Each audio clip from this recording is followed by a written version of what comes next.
বৰষুণৰ বতৰনো কাৰ ভাল নালাগে কওকচোন বাৰু, সকলোৰে ভাল লাগে নহয় জানো। কিন্তু নেৰানেপেৰাকৈ একেৰাহে বৰষুণ দিলেহে কিবা আমনি লাগে। আৰু এয়া হৈছে আমাৰ আগফালৰ দৃশ্য, আৰু এতিয়া বাজিছে 4 বাজো বাজো হৈছে। আৰু সেয়া যে নেট দেখিছে, তাত আকৌ নতুনকৈ কঠীয়া ৰুইছে, যিহেতু পচোৱা কঠীয়া ৰুইছে। আৰু এয়া মই বেটীক লৈ পেলাই টিউশ্যনলৈ যাবলৈ ওলাইছোঁ। আৰু মানে যিহেতু আমাৰ মুখৰ আগৰ এখন জান গৈছে, আৰু জানখন পিছফালে চাওকচোন, এইকেইদিন বৰষুণ দিয়াৰ কাৰণে পাহাৰৰ পানী গোটেই নামি আহিছে। আৰু সেইটো কাৰণে ভয় লাগে, মাক দেউতাকৰ হওক বা ঘৰখনৰ হওক, চবৰে চিন্তা নহয় জানো। ল'ৰা ছোৱালীবিলাক যিবিলাকে ঘটনা ঘটিছে, সেইটো কাৰণে অলপতে পিছল খাই পৰে বুলি মোৰ আকৌ বৰ ভয় লাগে। সেইটো কাৰণে মই প্ৰতিদিনাই মানে থৈ আহোঁগৈ, যদি বৰষুণ দিলেও থওঁ আৰু বৰষুণ নিদিলেও থওঁগৈ। যিহেতু জানখনত কেতিয়াবা সৰু ল'ৰা ছোৱালী ক'ব নোৱাৰি নহয়, ভৰি হাত কেনেবাকৈ ধুওঁ বুলি পিছল খাই পৰিব বুলি আকৌ মোৰ বৰ ভয় লাগে। আৰু এয়া আমাৰ মনে যদি থিয়কাই দিওঁ তেতিয়াহ'লে মানে ইহঁতি এনেকৈ ধৰি থাকে, আৰু ধৰি থাকি বহুত দেৰি ধৰি থাকিব পাৰে। আৰু হ'লেও পিছফালে হাতখন দি থওঁ বাৰু। আৰু এয়া ব্লেকীয়ে আগফালে বহি আছে। এবাৰ যে ব্লেকীয়ে ইমান ডাঙৰ ঘটনা এটা ঘটাই দিলে নহয় আমাৰ ইহঁতৰ অন্নপ্ৰাশনত। আকৌ আমাৰ ঘৰৰ পৰিয়ালৰে ভাইটি এটাক কামুৰি দিলে।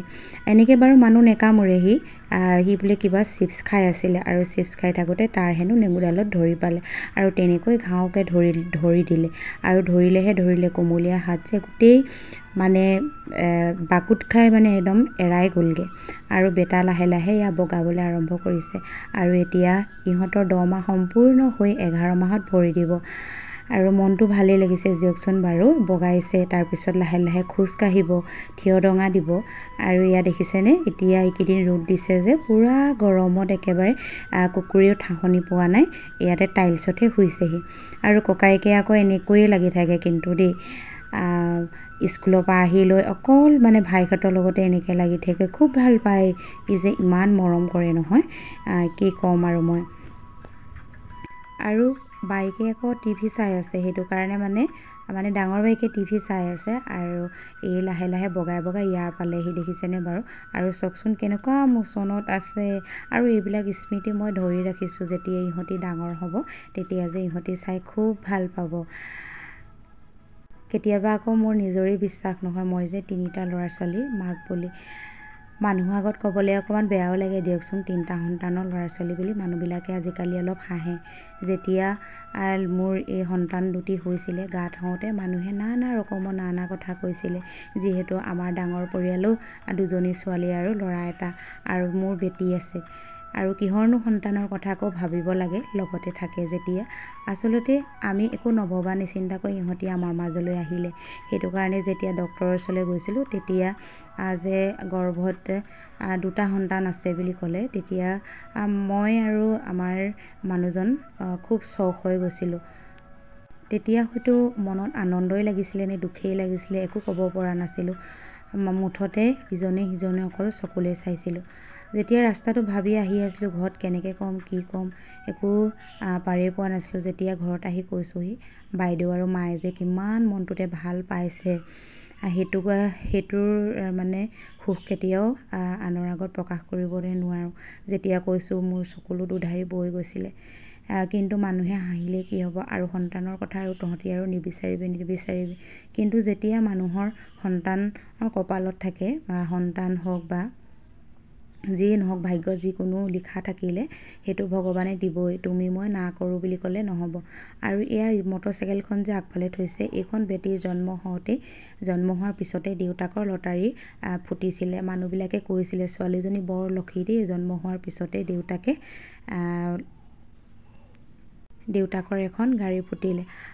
আৰু যেতিয়া আমাৰ হৰ্ষিতা বগাইছিলে, তেতিয়া তাইও এনেকৈ বগাই যেতিয়া মটৰচাইকেলৰ যে ধূলিবিলাক লাগি আহে, গোবৰ মাটি সেইবিলাক লাগি আহে, তাই কি কৰে, হাতবিলাক ভৰাই তাই খুব চেলেকি খায়।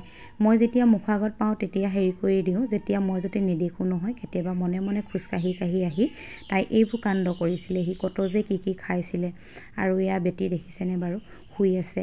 আৰু এতিয়া বাজিবলৈ লৈছে 4টা বাজো হৈছে। তাইক মই উঠাই আছোঁ, 3:30 হৈছে, আৰু মই তাইক উঠাই আছোঁ। উঠকৈ আগফালে যে ইমান ডাঙৰ ৰ'দ দিছে, আগৰ কেইদিন বৰষুণ দিলে, একদম বৰষুণেও গোটেই অৱস্থা বেয়া কৰি দিছে। ল'ৰাবিলাকৰ কাপোৰ শুকোৱা নাই আৰু ইহঁতক পিঞ্জৰাটোতে ভৰাই থৈছোঁ, যিহেতু এতিয়া বেটীক মই টিউশ্যনলৈ নিব লাগিব, সেইটো কাৰণে। আৰু ইয়াৰ বেটী দেখিছেনে বাৰু, শুই উঠি অকল মুখখন ধুইয়ে চুলিখিনি বান্ধি লৈছে। চুলিখিনি আকৌ ইমান পাতল। আৰু আগফালে যাওঁতে ইয়াৰ ৰাজহাঁহকেইটাই আমাক ইমান বিধি পতালি দিয়ে নহয়, মানে খেদি খেদি আহে। সৰু ল'ৰা ছোৱালী দেখিলে বেছিকৈ খেদে। আৰু এয়া আগফালে চাওক, আজি 3 দিন ধৰি বৰষুণ হ'ল। বৰষুণ হোৱাৰ ফলত আৰু এয়া গোটেই আমাৰ আগফালে পানী। আৰু সেয়া যে নেট বান্ধি দিয়া আছে, তাত আকৌ পচোৱা কঠীয়া পচাইছে এইবাৰ। আৰু যেতিয়া মানে ট্ৰেক্টৰে হাল বাই দিলে, ৰ'দ দি একদম গোটেই শুকাই আছিলে, কৰকৰীয়া হৈ আছিলে, কিন্তু পিছবেলাৰ পৰা একদম গুজৰি মেলি বৰষুণ আহিলে। আৰু ইয়াক চাওকচোন বাৰু পানী। যিহেতু আমাৰ এই জানখন কিন্তু বহুত ঠেক, আৰু এতিয়া যিহেতু ৱাৰ্ড মেম্বাৰ হ'ল গাঁওখনৰ, সেইটো কাৰণে ভাবিছোঁ এইবাৰ ৱাৰ্ড মেম্বাৰক ক'ব লাগিব যে জানখন আমাৰ খনাৰ ব্যৱস্থা কৰিব লাগে আৰু অকণমান বহল কৰিব লাগে। যিহেতু পানীৰ মানে যিটো সোঁত আহে, সেই সোঁতটো মানে এই আমাৰ জানখনে লোট ল'ব নোৱাৰে। যিহেতু ইয়াত আগফালে এই মই এতিয়া আকৌ দেখাম, যেতিয়া পুল আছে, ইয়াত অকল মানে এটা পুলৰ ব্যৱস্থাহে আছে, দীঘলকৈ 2টা পুল আছে। আৰু ইয়াৰ বাবলুহঁতৰ ঘৰ দেখিছেনে, বতাহ মাৰিছিলে যে পিছনিশা গোটেই টিং এৰুৱালে। যিহেতু তাহাঁতি এতিয়া ৰাস্তাৰ কাষলৈ যাবগৈ, আমি একেবাৰে অকলশৰীয়া হৈ যাম, সেইটো কাৰণে মনটো বেয়া লাগে। কেতিয়াবা দুপৰীয়া হওক আবেলি হওক আমি কেতিয়াবা হ'লে ইহঁতৰ ঘৰতে বহোহি, অকণমান আড্ডা মাৰোঁ, মনটো ভাল লাগে। ওলাই আহিলে দিয়কচোন বাৰু, আমি এতিয়া যে অকলশৰীয়া হ'ম, সেইটো মনত ভাবি অলপ দুখ লাগে। কিন্তু হ'লেও আমাৰ হাই উমৰি নাই, হাই হুলস্থুল নাই, সেইটো কাৰণে আমাৰ পৰিৱেশটো বহুত নিজান, সেইটো কাৰণে ভাল লাগে থাকি। আৰু ইয়াৰ চাওক পানী কেনেকুৱাকৈ গৈছে। ইয়াত যে কমেও 3টামান পুল একেৰাহে লাগে, কাৰণ যিহেতু পানীবিলাক এতিয়া পাৰ হ'ব নোৱাৰে। এতিয়া দেখিছেনে লোট ল'ব পৰা নাই, কিমান আগফালে এই পথাৰখন কিমান ভৰি আছে।